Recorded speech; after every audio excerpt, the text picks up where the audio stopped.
आप देख रहे हैं इंडिया टाउन न्यूज, भारत की बात। नमस्कार, आप देख रहे हैं इंडिया टाउन न्यूज। मैं हूं आपके साथ दिवाकर और स्वागत है आपका हमारे खास कार्यक्रम नेशनल पॉलिटिक्स में। सोमवार को 18वें लोकसभा के पहले सत्र के छठे दिन विपक्ष ने संसद में जमकर हंगामा किया।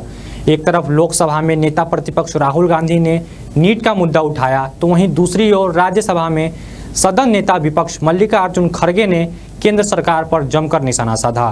साथ ही उन्होंने आरएसएस के विचारधारा को देश के लिए खतरनाक बताया। उनके इस बयान पर राज्यसभा में हंगामा मच गया, जिसके बाद उपसभापति ने उनके इस बयान को राज्यसभा के कार्यवाही से हटाने का आदेश दिया। विचारधारा जो है देश के लिए, उनकी विचारधारा खतरनाक है, इसलिए मैं चाहता हूं ये मनुवादी है, इसलिए इन लोगों को यहाँ पर जगह नहीं है। ये मनुवादी है, वो स्त्रियों को शिक्षण देना नहीं चाहते। दरअसल सोमवार को राष्ट्रपति के अभिभाषण पर धन्यवाद प्रस्ताव पर चर्चा के दौरान राज्यसभा में कांग्रेस अध्यक्ष मल्लिकार्जुन खड़गे ने आरएसएस पर निशाना साधते हुए कहा कि आरएसएस एक मनुवादी संस्था है और इसकी विचारधारा देश के लिए खतरनाक है। भारत के संस्थानों पर आरएसएस का कब्जा होते जा रहा है, यह देश के लिए चिंता का विषय है। उन्होंने आगे महात्मा गांधी की हत्या का जिक्र करते हुए कहा कि संघ के लोगों ने ही महात्मा गांधी की हत्या की थी। उन्होंने आगे कहा कि गोडसे को उकसाकर गांधी की हत्या कराई गई थी। ये मैं नहीं कह रहा हूं, सरदार वल्लभ भाई पटेल भी यही कहा कि ये आरएसएस से जुड़े हुए और इस देश के सभी लोग जानते हैं आरएसएस के लोगों ने उचकाकर, गोडसे को उचकाकर महात्मा गांधी की हत्या की। जिसके बाद खड़गे के इस बयान पर सभापति जगदीप धनखड़ संघ का बचाव करते हुए नजर आए। उन्होंने कहा कि आरएसएस का सदस्य होना गुनाह है क्या? देश में आरएसएस का बहुत बड़ा योगदान है। क्या किसी संस्था का सदस्य होना अपराध है? क्या आप यही कर रहे हैं? आप कब्जे जैसे शब्द का उपयोग कर रहे हैं, कैसे अलाउ कर सकता हूं? आप कह रहे हैं एक संस्था ने कब्जा कर लिया, बिल्कुल गलत है। मान लो कोई व्यक्ति आरएसएस का सदस्य है, तो क्या ये अपने आप में अपराध है? किस बात का क्रिमिनल है? एक संस्था है, राष्ट्र का कार्य कर रही है। जिसके बाद बीजेपी नेता और स्वास्थ्य मंत्री जेपी नड्डा ने खड़गे के इस बयान का रिकॉर्ड से हटाने की मांग की। नड्डा ने कहा कि खड़गे का बयान गैर जिम्मेदाराना है। उन्होंने आगे कहा कि खड़गे आरएसएस के बारे में जानकारी नहीं है। उन्होंने इस बयान को निंदनीय बताया और तथ्यों से परे भी बताया। नड्डा की इस मांग पर सभापति ने खड़गे के बयान को रिकॉर्ड से हटाने का आदेश दे दिया।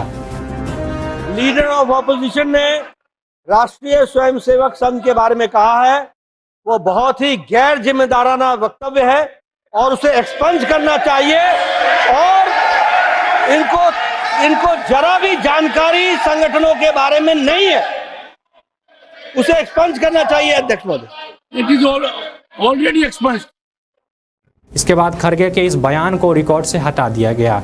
आगे पीएम मोदी पर निशाना साधते हुए कांग्रेस अध्यक्ष मल्लिकार्जुन खड़गे ने कहा, अब आपको 400 पार का नारा नहीं लगाना पड़ेगा, अब तो आप 200 पार में हैं। ये सीटें भी मुश्किल से आई हैं। मैंने पिछले भाषण में भी कहा था कि बीजेपी सिर्फ जनता को मुद्दों से भटकाने का काम करती है। खड़गे ने आगे लोकसभा चुनाव के दौरान पीएम मोदी के भैंस वाले बयान का जिक्र करते हुए कहा कि जब हम किसानों की बात करते हैं तो मोदी जी भैंस खोलने की बात करते हैं। जब हम बीजेपी के देश को बांटने की सोच पर बात करते हैं तो मोदी जी मुगल और औरंगजेब की बात करते हैं। साथ ही उन्होंने पेपर लीक और महंगाई जैसे मुद्दों का जिक्र करते हुए मोदी सरकार पर जमकर निशाना साधा।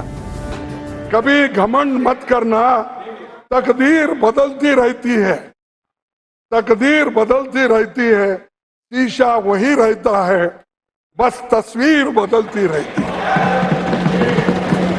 तो ये घमंड और ये ऐसा ही भाषण करते थे, ये घमंडी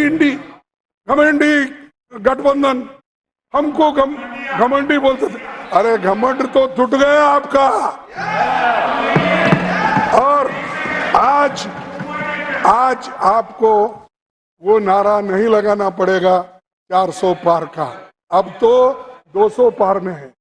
बता दें कि सोमवार को 18वें लोकसभा के पहले सत्र का छठा दिन था और सोमवार को इंडिया गठबंधन के सभी नेताओं ने सुबह सबसे पहले संसद परिसर में ईडी और सीबीआई के लगातार दुरुपयोग के विरोध में प्रदर्शन किया, जिसके बाद संसद के अंदर नीट और पेपर लीक जैसे मुद्दों को मुखरता से उठाया।